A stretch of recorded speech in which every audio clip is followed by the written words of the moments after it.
I'm Jeff Bowman. I'm a painter, graphic designer. Not really a graphic designer, kinda. I don't think I'm gonna go into the field. I'm just about finishing my bachelor's and probably gonna go get my MFA when I'm done. Yeah, this is what I do. I just paint all the time, really. And I want to make a life of doing that. 27 years old. I live in Nassau County now. I grew up out in Suffolk County in western Suffolk, like the Bayshore, West Islip area. I guess like it started really, really young for me. I was like, the first time I ever smoked weed, I was in like 5th grade, literally.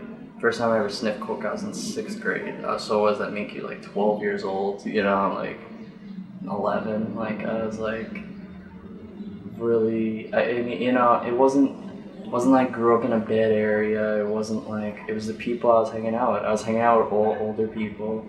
I had my one friend that lived around the corner, and he had like 2 older brothers and an older sister, and that was like it, because they had this like perfect little family life that was like, from the outside looked like, nobody did anything wrong, but they all did like lots of drugs and drinking, and then it became like so easily, like my parents trusted them, my family trusted them, so I'd stay over there all the time. And by the time I was like 6th, 7th, 8th grade, we were going out every weekend, drinking, smoking weed. By like 9th grade, I was like like a full-blown addict. Like I was biking in every day. I was sniffing a lot of coke. I was like eating Adderall every day. I was like 85 pounds till I was like out of height. I never really broke 100 pounds till I got out of high school. Like, it's crazy. I'm like 165 now, and I'm still like fucking skinny. So imagine that. Like I looked like a crackhead. Like I really did. Like I hate to say that like that, but that's how I felt about myself. I was like emaciated. I look at a picture of myself now, and I'm like, holy shit. I don't know how I like thought that was like normal. That was my normal, because I had never been heavier than that. So I was like, but yeah, so like 18, 19, I always thought like when I was in high school, it was like, I was in a super crazy relationship from like 10th grade till I was like 19, and we just did like a lot of drugs together, and we grew up together, so she lived like around the corner, we were like all friends with the same people, got into the same shit, and then like, we grew up, she moved to the city and didn't want to be around that anymore, and that's when I kind of realized like I had a problem, when I was like alone with myself with it. When you're doing it with someone else, it's like you don't realize like how much of a problem it is when someone else is doing it right next to you, and like everybody else is like still living their lives doing it, and then it's only when you're like by yourself that the money runs out, this shit runs out, and then you're like, wow, it's like a problem, like why did I need this, like. So like I went to my first program when I was like 18. It was Seafield, out in West Hampton. That didn't work. I went there like 3 times. I've been in like so many different outpatients, it's crazy.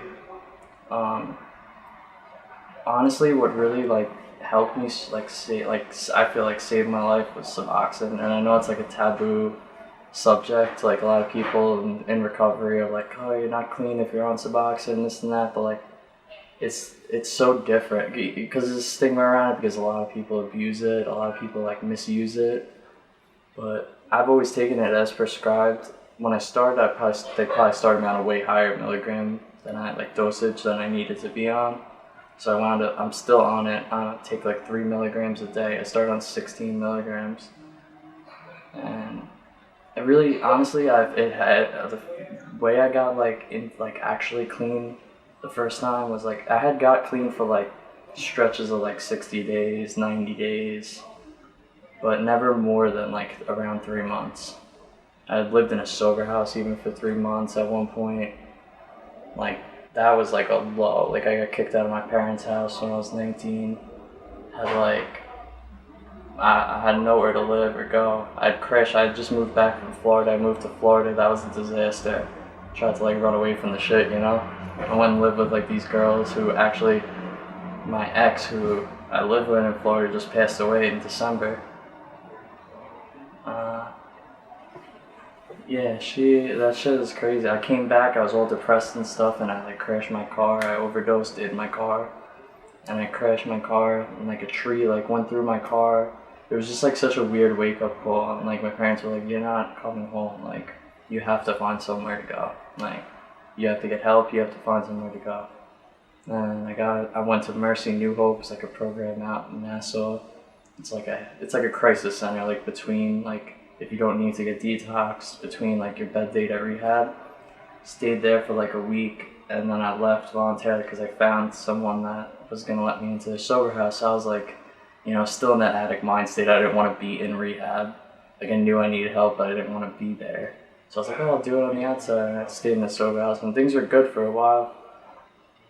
It's funny because I'm like saying it, but it all like didn't mean anything. It meant something in the grand scheme of every, like if all this didn't happen, it wouldn't have happened. Like I wouldn't got like, I don't think it would have like clicked with me the way it did eventually. But at the time, it's like I look at it, I'm like, I've wasted so many opportunities to get clean. That's why I look at people like it bothers me when someone's like doesn't want to get help. Like they know they're an addict, they know they have a problem, and they don't want to get help because it's like. Everybody, if everybody could, they would just get fucking high all day. Like, if someone was like, this feels good, and you do it every day, like, you do it. Like, any human being would. That's why people drink coffee. That's why people do things that make them feel good. So when I finally got clean, like, for the first time, like, for the first time, like, for real, I was kind of, like, forced into it. I was on probation. I had been clean a couple months, and then I relapsed. I had saved a couple $1,000s. I was like the first time in my life I had ever saved like money. I was 22 or 23. I don't know. I was like 22 or 23. It was like 5 years ago, about like 4 or 5 years ago. It'll be 5 years in October. I was like kind of forced into it because I was on probation. I had fucked up. I like took all my money I had saved and like just went on like a crazy like 3-week run where I just like spent it all on I was doing like Roxy's at the time, which was like it's another pain pill, and it just got so crazy so fast. I was doing like 8-9 pills a day, and that's like on the street they're like $30 each, so it's like I was spending like hundreds of dollars a day on pills, and within like a couple weeks I had just started again. And I just like picked right up where I left off. And then because I was on probation, I was like scared to go to probation like that because I looked like shit. You could tell right away. And so I was in an outpatient program because of probation. I went to my counselor there and was just like, look, I fucked up really bad because I didn't show up for group for like weeks. And then I went there one night, like, to the group, like, I didn't know how else to, like, contact him. So I just, like, showed up at the group, like, all fucked up and shit, was just like, yo, like, I need help. And it was at South Oaks, and he got me right into the detox there, like, the next morning. So that was, like, a blessing in disguise because it was, like, any other time getting in treatment, it takes, like, weeks. It takes so long to get into treatment. Even when you want it, it's, like, hard. It's really hard to get into, like, inpatient or detox or... You have to lie a lot of the time, like, because they won't take you unless you're on Xanax or an alcoholic, because those are like the only 2 withdrawals you can die from. So like a lot of times, like even if you're like the worst of the worst heroin addict, or you do opiate, you're smoking crack or anything, it's like you can't die from the withdrawals from those things, so your insurance companies and shit don't deem it like medically necessary to go to detox or to go to rehab. So I got right into detox and was there for like 5-6 days or so, and the doctor there put me on Suboxone. And like I quickly realized after a couple months that I had started on like way too much. Like the dose they put me on was like so high, so I started dropping down. And I would have been off it probably like a year ago or so, but in the middle there somewhere I had heart problems and like I have this heart thing. So like there was like a whole like 2 years I didn't drop down at all because I was like scared. I just didn't want to like alter any of my medications or anything because I was like, I didn't know what was affecting my heart or not. So as long as I just kept everything else the same, then it was like I could tell what was, I still like smoke weed. I still I still struggle with like anxiety so bad, so I still struggle with like wanting to take benzos like every day of my life. But I just don't, especially like lately. It's been like I'm so scared of them because of all the people that have been like overdosing because of fake Xanax. Like there's so much fake Xanax out there, it's weird. And because I'm on Suboxone, a psychiatrist won't treat me for anxiety like that. I want to get treated like properly for my anxiety, but the psychiatrist won't take it. They won't give you anything like that when you're on Suboxone because of the mix of them too. If you like abuse it together and take like too much of your medicine, it's like very easy to overdose on like a benzo Suboxone mix. So I'm in like a completely different place than I was like really since I was like 23, so the last like 4 or 5 years. But my whole viewpoint has changed because even for years I still wanted to get high all the time. Like now I'm very like, it used to like turn me on in a weird way when I'd see somebody fucked up, like in school, or if I could see somebody was like nodding out, like when they're on like opiates and someone's like falling, like it looks like they're falling asleep. You ever seen that? And it's like it used to like see that and it would like turn my stomach, like I wanted to get high when I saw that, which is sick. It's like you see someone like so fucked up or like all looking like shit, and you want to look like that, like you want to do that. But now I see it and it like turns my stomach in like a different way. It's like, God, like I wish I could like help them. I try so hard to like give people like, and it's hard too. I don't try to spit the recovery stuff to everybody because like I don't believe I'm like fully recovered. I don't think I should be like the spokesperson for recovery, or NA or any of these like programs. It's like I went to NA for a long time, like for years and years. I was like very involved in NA, and that kind of like was a downfall for me too in a weird way because I met a lot of people there and then when they would mess up and I messed up at the same time, we would get high together. They did this drug, I did that, and we'd like switch up. Like the first time, I grew up in a pretty like upper middle class area that there wasn't okay, you'd find cocaine, but you wouldn't find crack. Like the first time I ever smoked crack was with somebody from NA. The first time I ever did heroin was with somebody I met at NA. Like it's crazy. It was crazy, and now like looking back, I'm like, I mean, everything happens for a reason. And the real reason I stopped going was when I got on Suboxone because they wouldn't.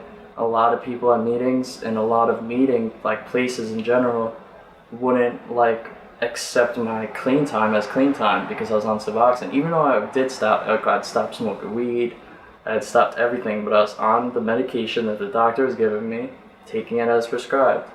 And they were like, and I understand like you could get legal scripts of Xanax, of anything, and abuse it, but I wasn't abusing it, and I feel like it had changed my life in the way that you're running around getting high all day. It's like you're always looking for money, you're always looking for a way to get high. It's just the craziness of getting high, and Suboxone like changed that for me in the way that it's like I take my little piece of Suboxone in the morning and I'm good all day. I don't think about it, It's not like, oh, how am I not gonna be sick? How am I gonna feel good?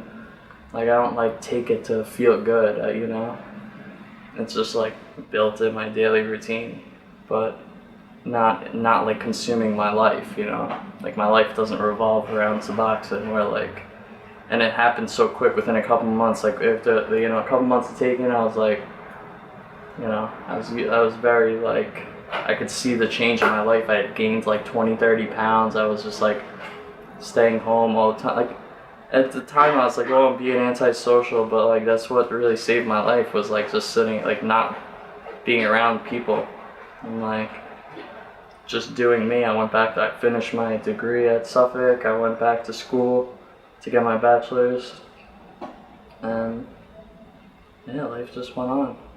But not perfect, Everybody still deals with stuff.